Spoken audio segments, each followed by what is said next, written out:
Is the Smart Buildings Academy podcast with Phil Zito, episode 405. Hey folks, Phil Zito here, and welcome to episode 405 of the Smart Buildings Academy podcast. In this episode, we're going to be starting a multi-part series. I'm not quite sure how many episodes this is going to go, but it's going to be focused on cybersecurity. I just came back from the AHR Expo in Atlanta and heard in a lot of sessions a lot of confusion around cybersecurity. And my hope is that this series can really help educate those of us in the building automation space around cybersecurity. As always, everything's going to be available at podcast.smartbuildingsacademy.com/405. Once again, that's podcast.smartbuildingsacademy.com/405. This will have video aspects to it where we'll be sharing the screen throughout this series. So if you're listening to this after the fact, go to that link and you'll be able to find the link to the YouTube video and be able to watch that. So the first thing I like to say whenever I start this kind of series, because people kind of get really uppity about this for whatever reason, I do have an education in cybersecurity. I've got a master's degree in cyber.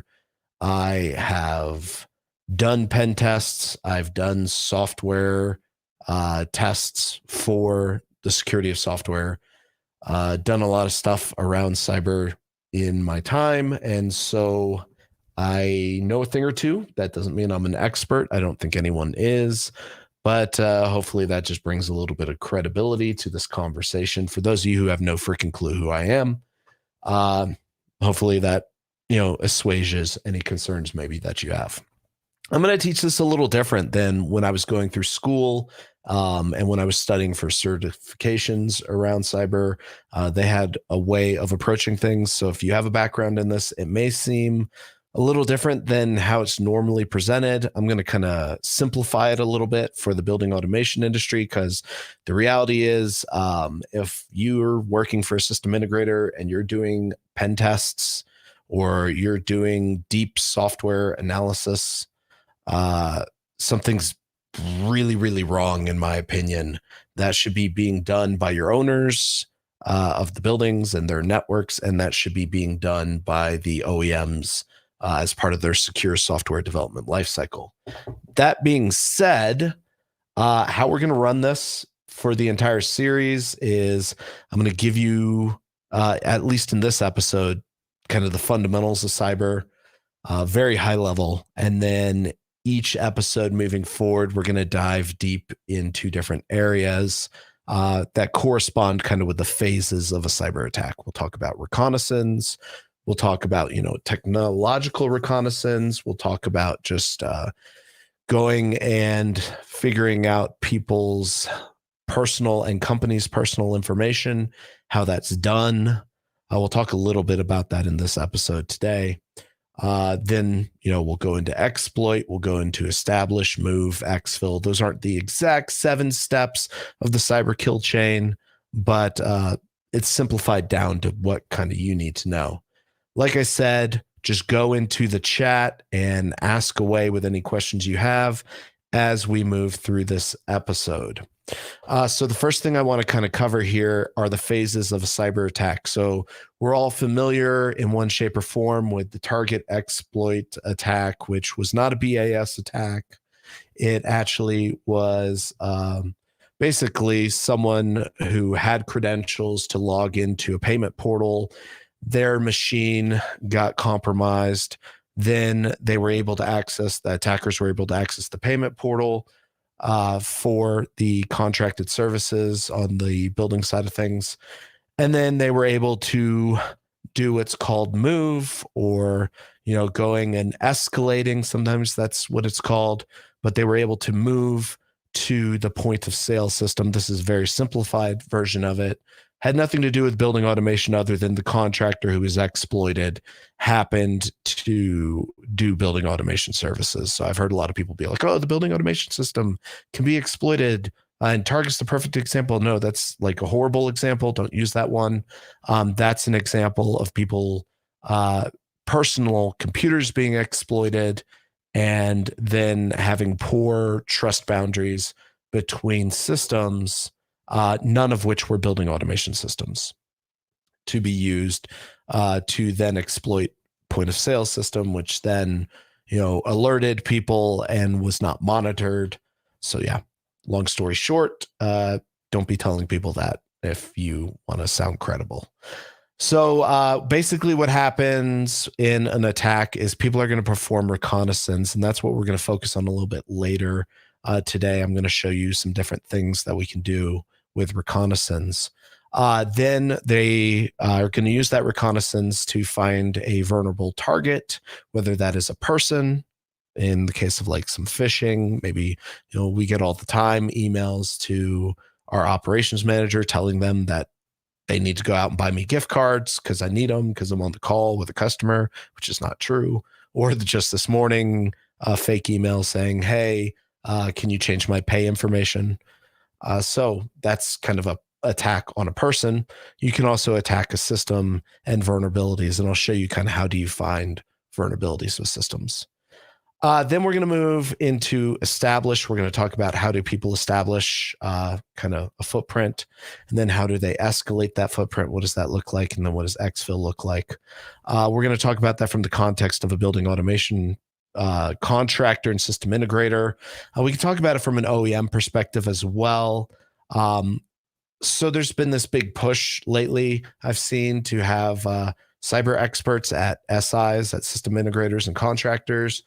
I'm not a legal expert, so take this as you will, but I feel like doing anything beyond the OEM and customers required cyber policies and procedures is really opening yourself up. You're going to get sued anyways if there's a cyber attack on a building and it exploits the building system. Everyone that touches that system ends up usually getting sued. But the thing is, if you think you're doing good by going beyond the OEM requirements or going beyond the customer's IT security requirements, you're usually exposing yourself for further liability. Once again, I'm not a lawyer. Talk to a cyber lawyer about that.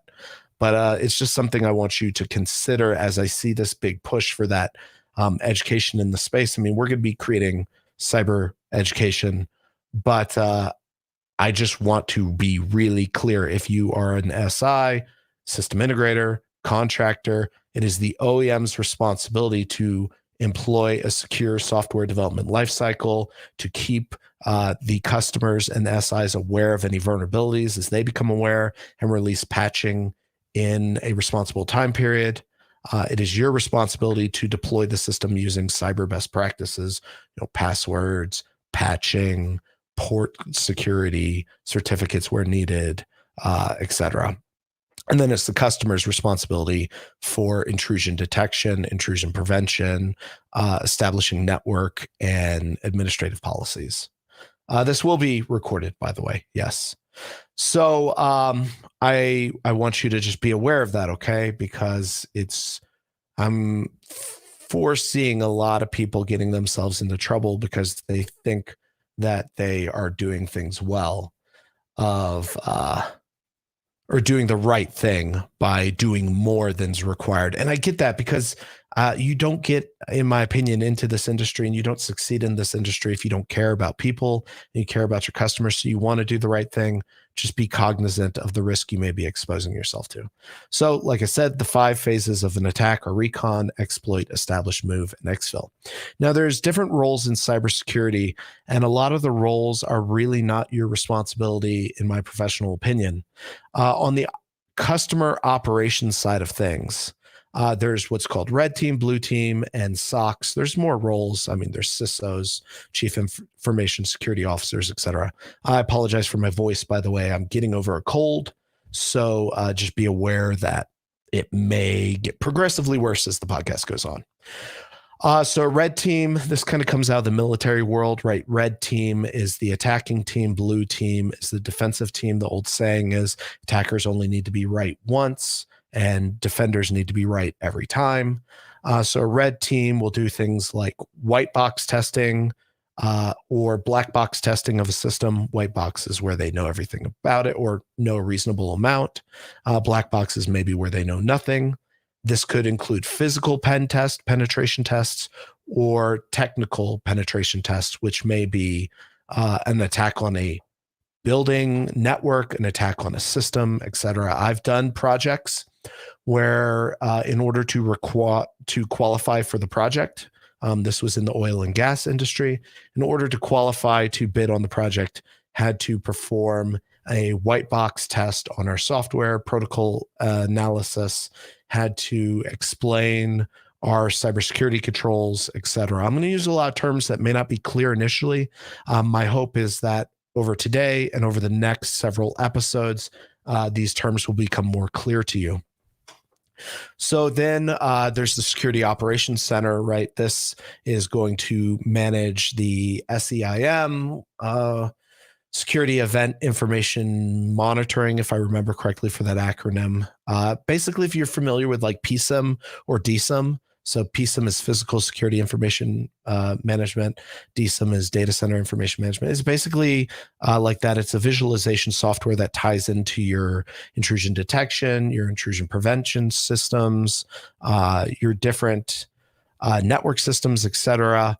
And it will be able to present all of that information to the security team for analysis and action. Governance is the policies and procedures that are applied upon the teams that operate those systems. So governance is the establishment typically of a framework.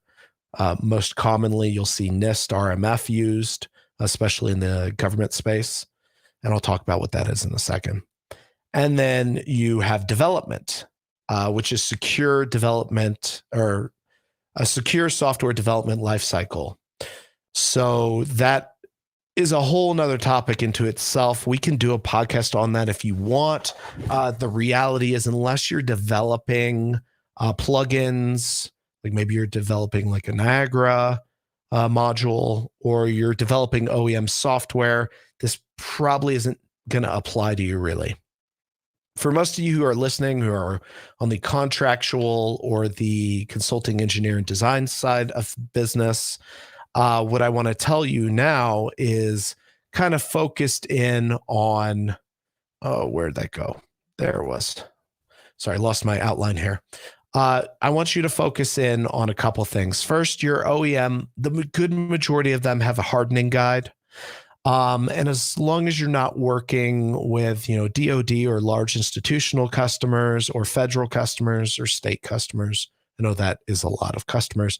As long as you're not working with those, usually you're going to have a lot of freedom as to how you implement. And my hope is that by the end of the series, you'll have an idea of how to analyze risk, pick the appropriate controls to address the risk, and to how to implement those controls, and then how to monitor those controls.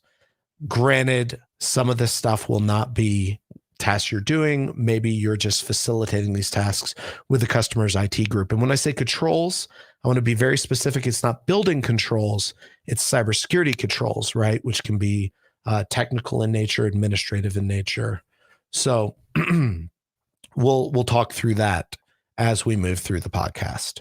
But typically you'll have a hardening guide, you'll have recommended guide, and that'll be things like use secure passwords, don't use the default passwords. Most software now forces you to get rid of the default password. Securing your ports. I know Christopher in the chat mentioned about UDP 47808, which can be used with software like Shodan to do a discovery. That's called enumeration. That's part of the reconnaissance strategy. I'll show you a tool like ZenMap that you can utilize to enumerate a network. There's other things you can do as well using software like Shodan, which used to be relatively free, but is now pretty locked down. But there's other ways you can do it with like Python scripts and things like that. Just be aware, in some municipalities, in some countries, simply the act of enumerating is illegal and can get you in trouble. Anything I mentioned here, you do at your own risk.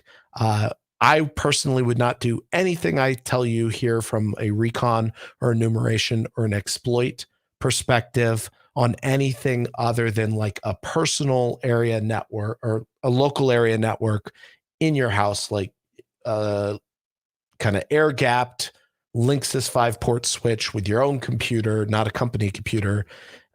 Maybe there, but anything beyond there, no. Like if you do an Nmap scan, so network enumeration scan on a customer's network, that can get you in a lot of legal or just customer trouble.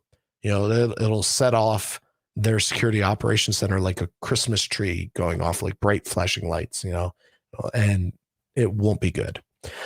So from contractor perspective, like I said, you'll do things like certificating, which we'll talk about in later episodes, port security. We may get into MAC authentication. We may get into certificating. I think we will. It just depends on the audience and kind of where you all lead this. All right. So when it comes to cyber areas, like what do we have to secure? My most common saying I like to tell people, because I've heard lately so many times, I'm really concerned about IP controls because people can go and unplug an IP controller.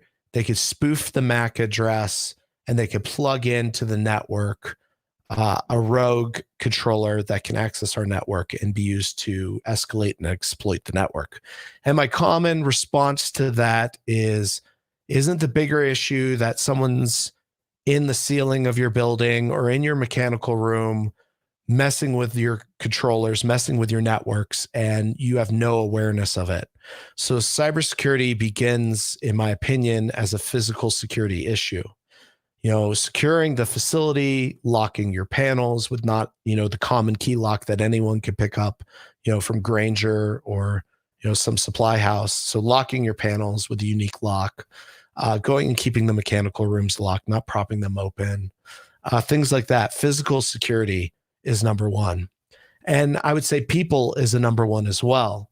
So this is, you know, having unique logins, having unique passwords, having unique roles, you know, securing access to points and graphics and devices by role. These are things that people are quite easy to exploit. It's very easy to spoof email addresses or to attach documents that are corrupted. From there, we move into kind of the three, which are networks, hardware, and software. So networks are obviously networks. I don't think I need to explain what a network is. Hardware, this is your controllers. The likelihood of someone accessing your controller locally and exploiting it, while not impossible, is not necessarily the biggest thing I'd be worried about. I'd be worried more about people exploiting people or exploiting, as Christopher mentioned, exposed networks. The hardware, though, can be exploited. It can have vulnerabilities, especially if it hasn't been patched. Remember that cyber is not just about exploiting. It can also be about denial of service. So there's things like ransomware, where you've seen hospitals, you know, ransomed and locked up. You've seen things like denial of service, where maybe you have a WAN link between campuses. It's a wide area network link. People attack the WAN link and they cause a denial of service, which essentially keeps the systems from communicating. These are all areas where things can be attacked. And finally, there's software. And this is where I'll kind of go into ICS CERT a little bit later in the podcast. So let's go and share screen real quick. Let me add a screen window. All right. And feel free to ask any questions. So this right here is the NIST Risk Management Framework, also known as RMF. If you've done any government work, you've probably heard of RMF. If you've been around for a while, probably heard of like DITSCAP and DIA RMF and seen the natural progression to, you know, a consolidated risk management framework. We'll dive a lot deeper in future episodes into this because I believe it gives a really good way of digesting this information in a way that the average person can kind of understand things. But NIST is a series of special publications. So you'll see NIST, SP 800. So the special publication series is 800. 53 is a very common special publication. This is a list of the controls that you can implement in order to address risk. So basically, what you do is you look at the existing facility or the system that you're securing. You do a risk analysis on it. Once you perform that risk analysis, then you categorize the risk. And then based on your categorization of the risk, you select the appropriate controls. Now, this goes back to what I said earlier about contractors. The likelihood, the high likelihood is that this will be being done by the customer. So the customer's IT staff should be doing this. If you're working with DoD, they tend to classify their buildings and their different category areas. And they will say, this is a medium, this is a high, this is a low. And then based on that, you have to pick the appropriate controls. You have to implement the appropriate controls. Sometimes they'll dictate this out for you. Sometimes it falls on the consulting engineer. Other times, this will go and just be simply something that you have to figure out on your own. But I like this from a learning perspective. It's really good. Also, you'll see that there's the implement, assess, authorize, and monitor. And this is kind of the life cycle here. You'll keep doing this after the fact. Now, this is actually typically the owner of the building and their security team. All right, let's look here. This is the prepare step, right? It's pretty straightforward. There's a lot of documents. Like I said, we'll go into this in future episodes, but this is a key, right? We're going to do who has the roles here? What is the strategy for establishing the risk? What is the risk tolerance? This is really important. You'll see a lot of people trying to apply controls for risk at an office building at the same level as like a DoD facility, which, a Federal Reserve or an Army base does not have, has much higher risk requirements than maybe a commercial 3-story office building does. So this needs to be taken into context. And I feel it's a big miss in the industry right now is we're trying to apply this kind of blanket one size fits all cyber policy and cyber approach to facilities that don't warrant that level of security. And it just causes issues. It also talks about continuous monitoring, a lot of things that, like I said, you are not going to necessarily dictate. So we'll look at this a little bit later in the series. Then we move to the categorization step. This is right where we're going to go into different controls. So we're going to go into what are called categories. You'll see, right, we have different categories. So you can see for critical infrastructure, financial, etc., right? A lot of different categories based on kind of where you're sitting. And then in NIST special publication, let me go back to, I'm just going to bring it up. I'm just going to straight up Google it. Oh, there it is right there. We'll just click on this. So here we go. Open this up. This is where all these controls will sit. And you can see this is a huge document, but I wouldn't be too overwhelmed by it. It's really not that bad. But you'll see different areas. They talk about kind of like this is public key infrastructure and credentials, just a bunch of stuff. There's a lot to know here, but at the end of the day, if you have baseline IT knowledge, you'll understand a lot of these terms. And if you understand a lot of these terms, then you'll know who to go to within the organizations you're working with to kind of implement these things, right? So as I mentioned, prepare, categorize. This is where we start to categorize our systems. That's where I mentioned the high, medium, low risk. And you kind of see that in here a little bit. And then once we have that categorized, then we're able to go and get it approved by whoever is approving the categorization. Okay. And then we go and we start selecting our controls, right? We're going to select them. They're either going to be system specific, hybrid, common. We'll talk more about that. And then we'll talk about the different security plans that are put in place. All right. So that is a framework, not the only framework, but it's a very popular framework for cybersecurity. And it's one that's used quite often. Now, how do you go and identify risk in building automation? That is one of the most difficult things, in my opinion, because there's no regulation that I'm currently aware of that requires building automation reporting of cyber events. I know there is for industrial and critical facilities, but a lot of stuff is still self-report.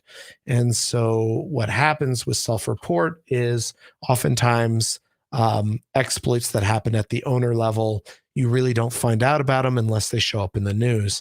Where you do see exploits, and just out of respect for vendors, I'm not going to go and really scroll down here. You can scroll down on your own and look up certs advisories.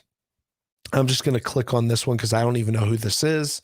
I don't think they're in building automation, but if this is something or someone in building automation, do know I'm not picking on you. It's just literally the first advisory here. But basically what this advisory will say is, and we'll go into what CVSS scores are later. We'll talk about that as well. You see there's a ton of stuff, right? But it'll say kind of what is the attention. It's remotely exploitable, meaning can be exploited offsite, and it is not a complex attack, meaning that there's not a lot to the attack.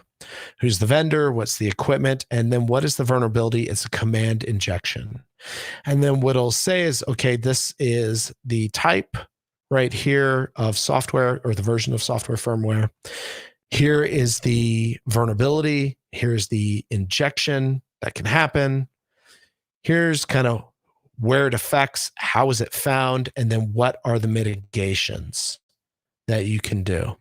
So this is a very common format. So if you are a contractor and you're installing a building automation system and you install that system regularly, it would be a good idea on a quarterly basis for you to check this, and its potential to upsell, to go and sell software upgrades to your customers potentially. One that is actually a legitimate reason to sell a software upgrade. But also, it's something to just stay aware of if you're installing a certain version of software, if there are exploits. Not necessarily saying it's your job to fix it.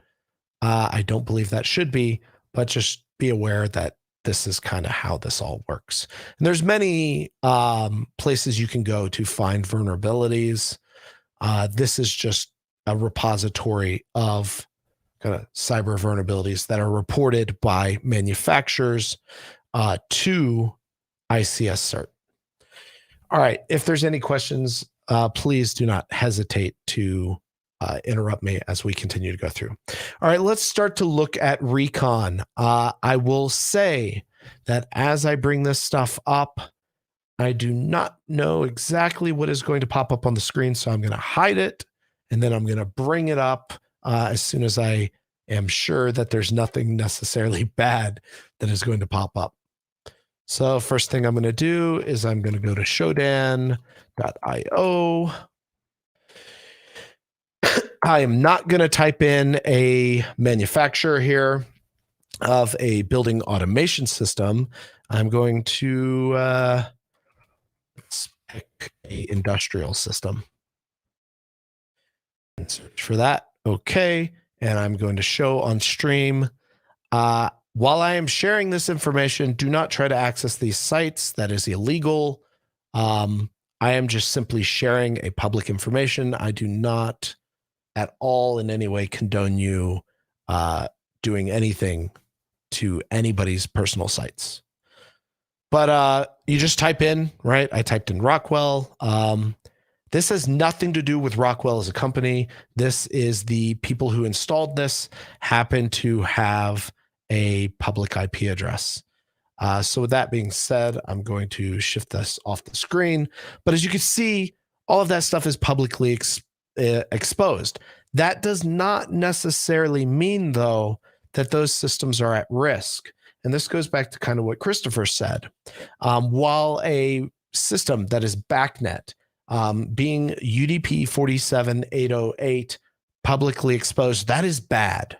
That is really bad because BACnet is at least the non-SC version of BACnet is non-encrypted.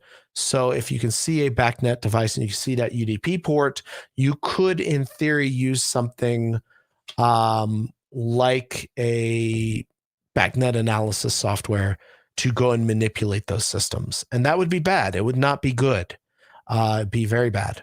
But on the flip side, seeing some of these publicly exposed systems here, I will say that this right here, you are able to potentially see the version of the software. And then you're able to type in the name of that software into the ICS site. As Mitch just mentioned, what you would do is you would go and you would take the name and version of the software. You would go to that ICS search site. You would type the name of the software in there. You'd see if there's any CVEs, so any vulnerabilities for that version of software, right? You would also see kind of what platform is this running on. And if you know what platform it's running on, so maybe you see it's a Windows machine. There's a lot of enumerated information you can get just by running this software or this website. You can get the operating system that's running. You can get the device type. You can get the serial. You can get all sorts of things. And that can allow you to do Mac spoofing attacks. That can allow you to say, all right, this is running a Windows machine and it's this version. What exploits exist for that? Because it doesn't have to be an exploit with the building automation system. It just simply has to be an exploit with the potential system and or operating system. And then you can use a service with that operating system to then exploit that operating system. We'll talk more about how that works and how to do that in a future episode. I'm not going to pick any building automation system. So I just want to be clear. I'm not going to show you how to exploit a building automation system in this series. So if you're expecting that, you're going to be disappointed. I will demonstrate just on a common operating system with common exploits for that system. But we're not even going to actually execute the exploits. There's plenty of YouTube videos you can watch on how to do that stuff. I'm not going to be doing that out of respect for these manufacturers and their products. So like I said, though, that is one way to go and enumerate. Another way is to go into job postings. I am not going to share my screen on this, just out of respect for whoever company in here, but I'm going to put building automation operator. I'm going to type that in and I'm going to see what pops up.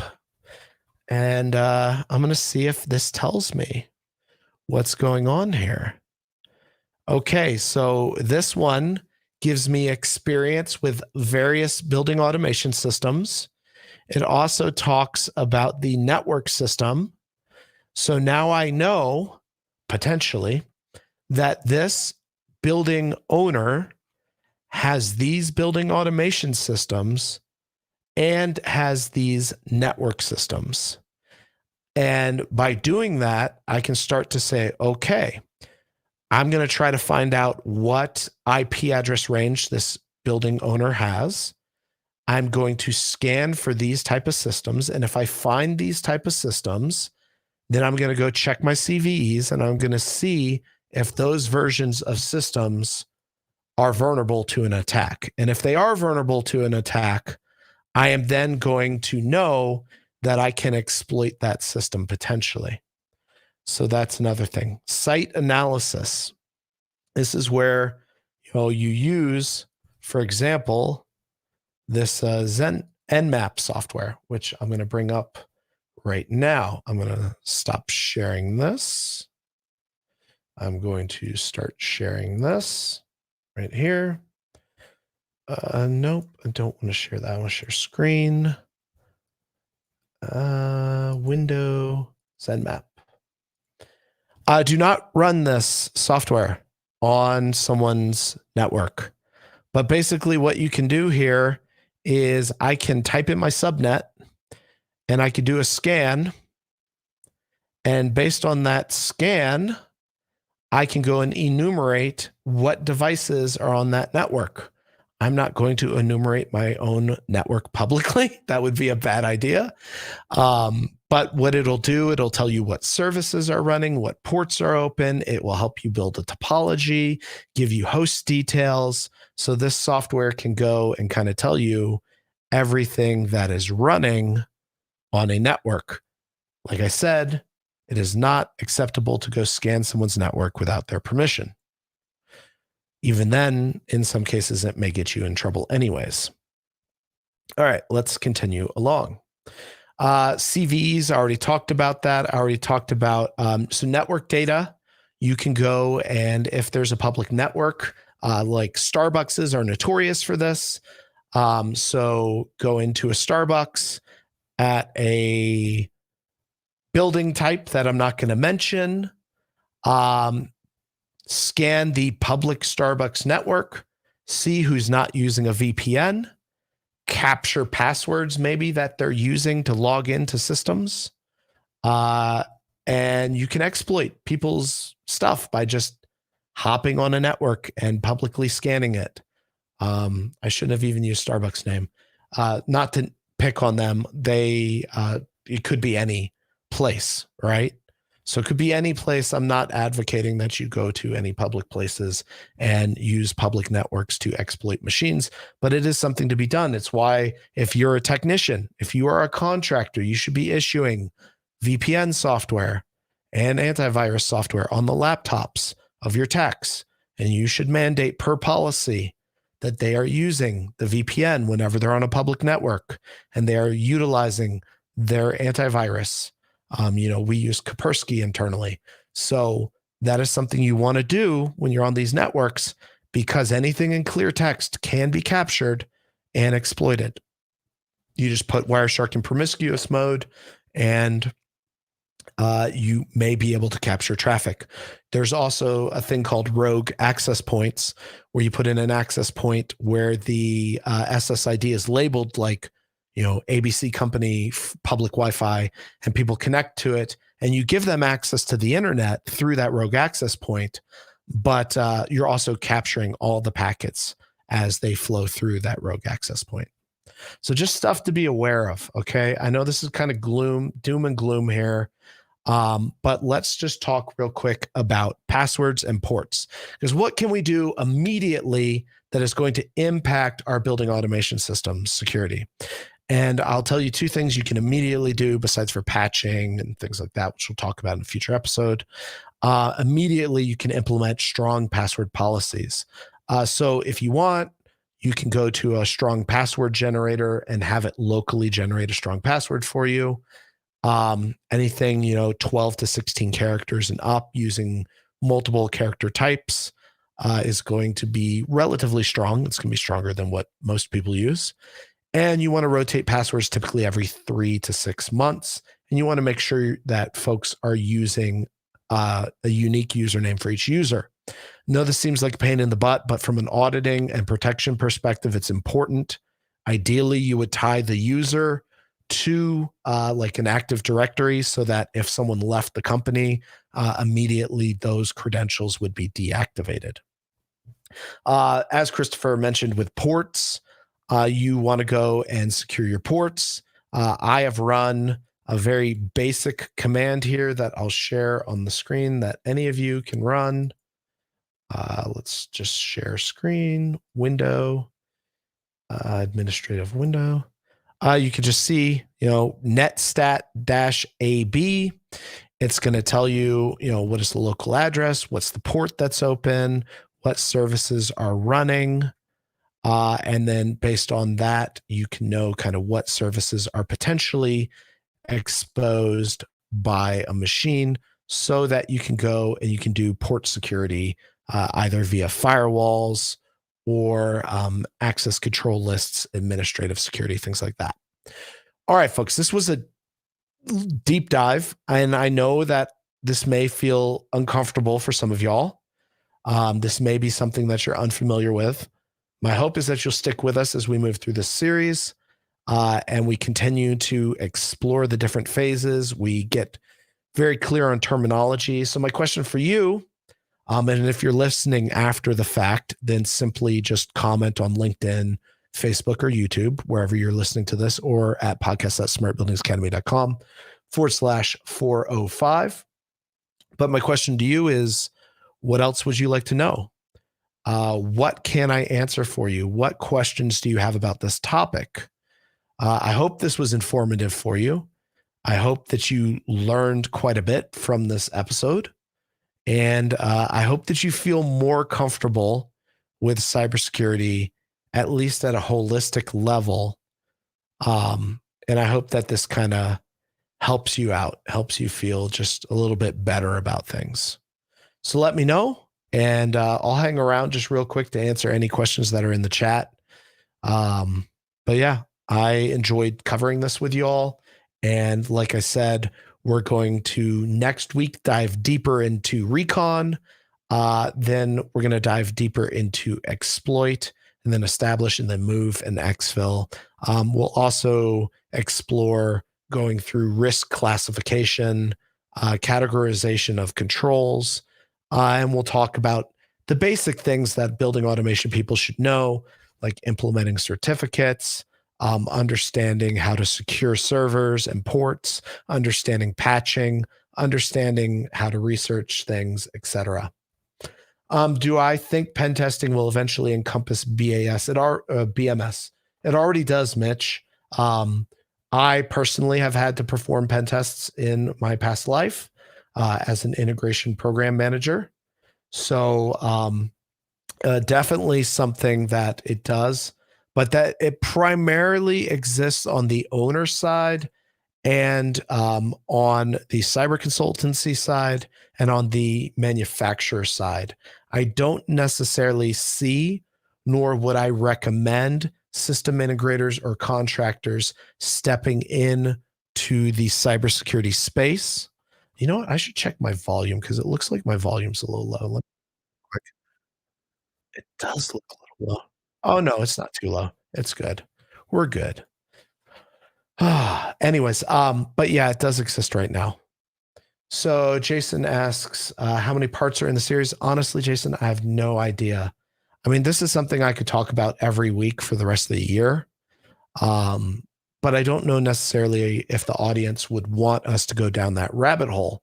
I really want to focus on energy this year. I want to kind of become the go-to resource for 179 Delta, for energy efficiency, for energy audits. I also really want to help people in the area of cybersecurity because I feel like there's a lot of confusion. Definitely listening to the sessions at AHR, there was a lot of confusion. A lot of people are concerned about certificates and how that'll be implemented with new security frameworks that are being developed in BAS. So a lot of stuff to cover, but my hope is that at least, 6-8 episodes of this, one a week, will get people pretty conversational. And if I can get you conversational and I can get you to implement, patching, password policies, understanding local and, organizational security policies, understanding certificates, understanding network security at a baseline level, I think you'll be much further ahead than most folks in the industry. So great question. And, if we get enough interest, like I said, this is something we'll create a actual training program for. Our current IT course, while it covers cybersecurity, it does it at like a high level. So great questions though. What else can I answer? Let's see. Check LinkedIn. Looks like we're good here. My ask is, if you find value in this podcast, like and subscribe on YouTube, share us on LinkedIn, like and comment, and leave us a 5-star review on iTunes. That would be very, very helpful. So, because we give this out 3 times a week, most of the time, as long as I'm not traveling or sick. Which trade shows, man, oh my gosh, just killed me. I will tell you while I wait for people to ask any questions, this is the last day to pick up our It's the Control's Fault t-shirt, which goes, all proceeds from that sale go to the Gary Sinise Foundation. We're a veteran-owned company, so we will run events that get donated to veteran charities. So if you pick that up, it's on LinkedIn under my profile and under our business's profile.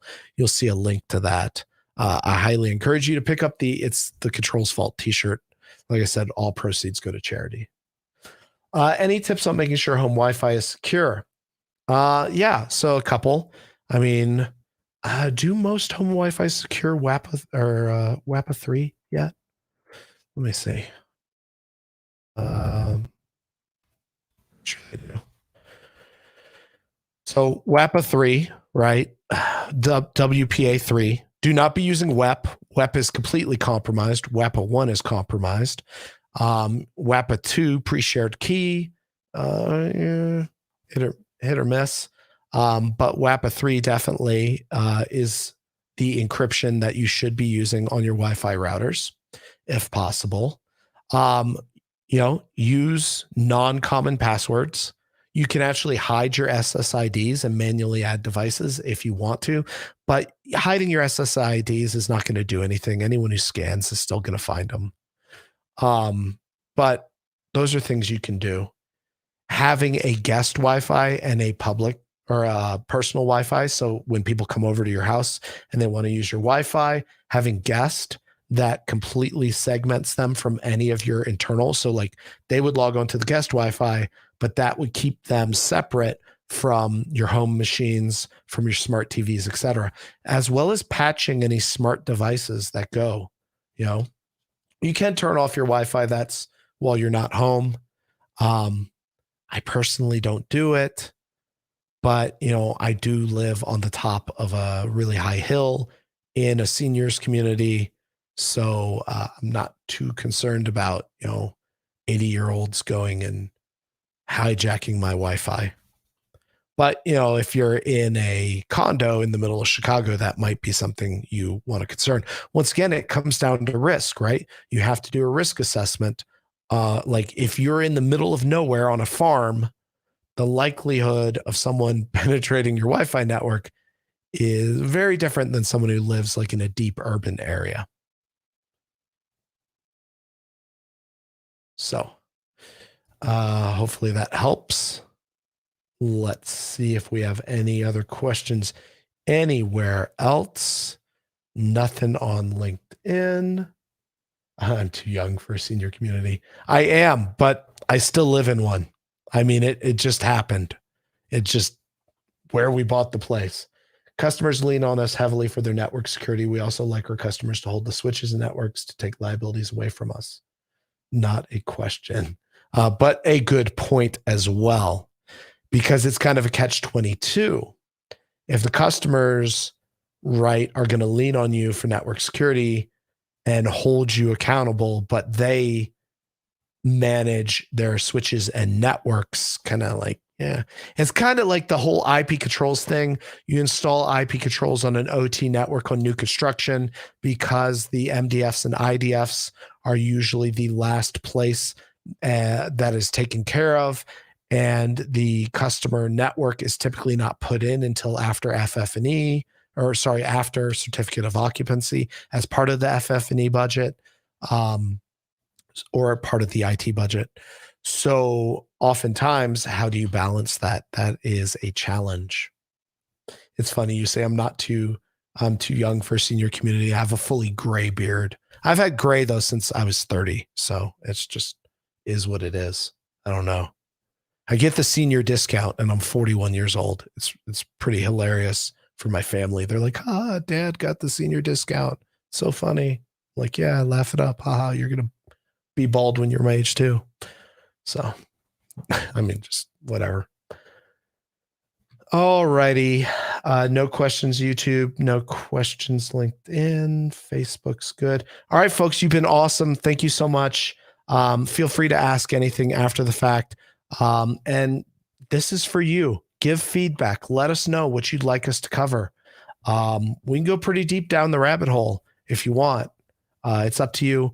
And if you're listening to this, go to podcast.smartbuildingsacademy.com/405. That'll be up in about an hour. Thank you. And I hope you all have an awesome rest of your day and an awesome weekend. Take care.